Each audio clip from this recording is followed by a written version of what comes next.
first of all, you're here as an ambassador with Business Ireland. Do you want to tell us a bit more about your role with them?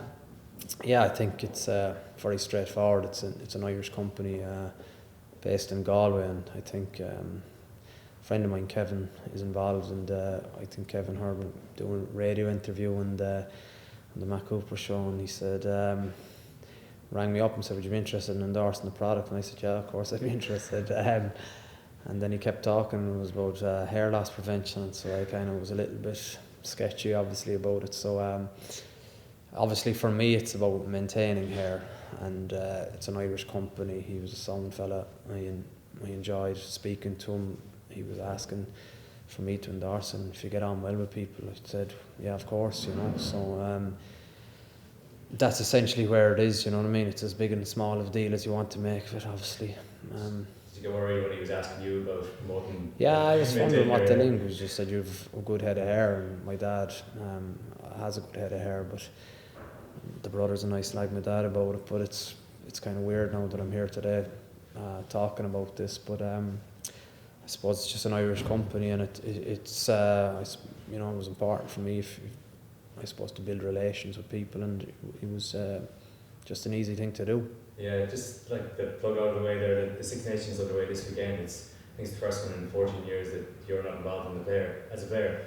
And I'd say you've been asked this numerous times over the last while, but is it at times like this that you really tend to miss playing, or have you kind of made your list at this stage? Yeah, I have. You're right. Exactly. I think just recently probably I've accepted it, you know. And it's, of course you'd love to be playing, but reality kicks in, and I've had a great time playing in the Irish jersey, and fantastic memories, and the show goes on, you know what I mean. The game doesn't wait for anyone. I had my time, I made the most of it, and I'm very grateful for that. But now I'm a happy spectator, and I'm going to the Aviva on Sunday, and I'm looking forward to watching the lads. It's their time now, and hopefully we'll get the win, and I'm sure we will. But you know what I mean, I think people struggle, I think, letting go. I've had no problem letting go and just get on with it.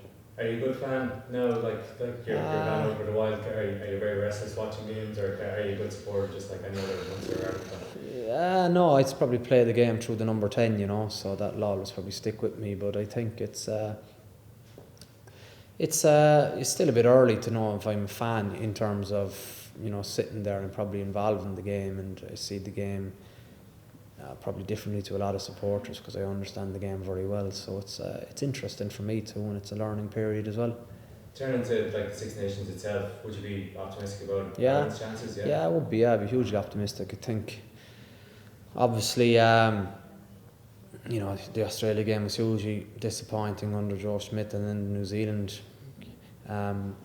game was like a team hugely transformed. So I think it's about finding a little bit of middle ground now and consistency. And I think, you know, for years in the Six Nations, Ireland have done really well. We've been winning 4 games, 3 games, 4 games, 4 games, 3 games, 4 games.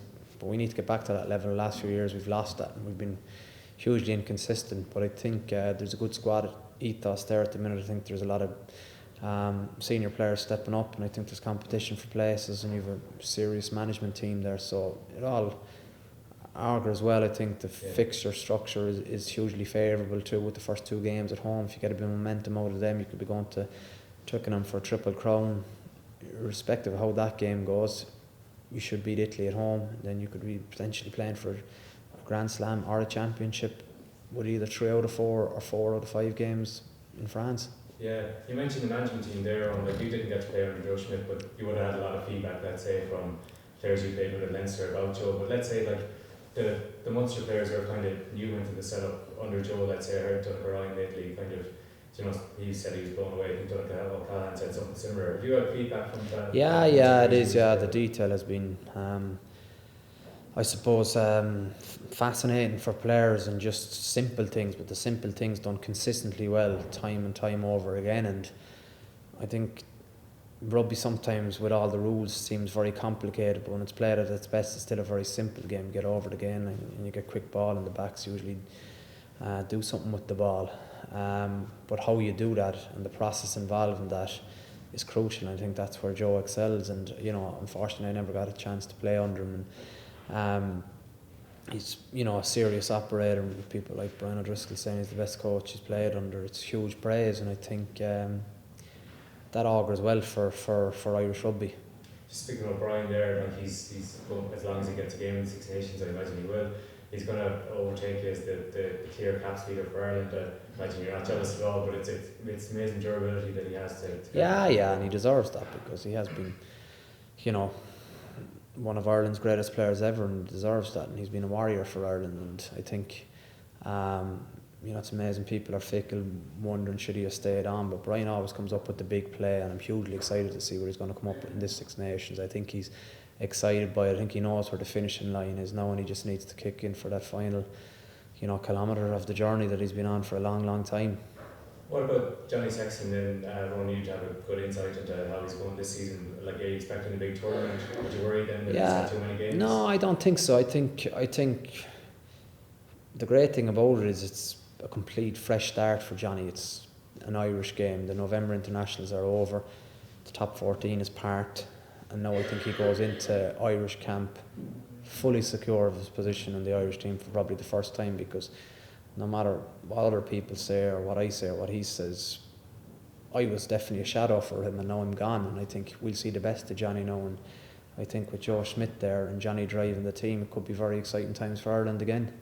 And what about France then, Ronan? Like, you kind of would have an insight into like how they're preparing. Are they optimistic, or like that they had such a bad year last year that you think that they'll come back strong again? Yeah, it kind of changes every day. The mood over there, it's unbelievable, you know. And they've picked Pelisson at 10, and you know, Mornestein is in the same club as him, so they kind of share games. And young 10, I would say at this level he's completely inexperienced and untested, so you don't really know how it's going to go. And then you've the potential brilliance of Bastereau and Fofana, or else, you know, the laziness of Bastereau. So it's what France will show up, and depending on what the crowd is like on the day, you know, I've never just seen a mood to determine how a country will go, but that's, you know, what you get and what you learn living on a daily basis over there.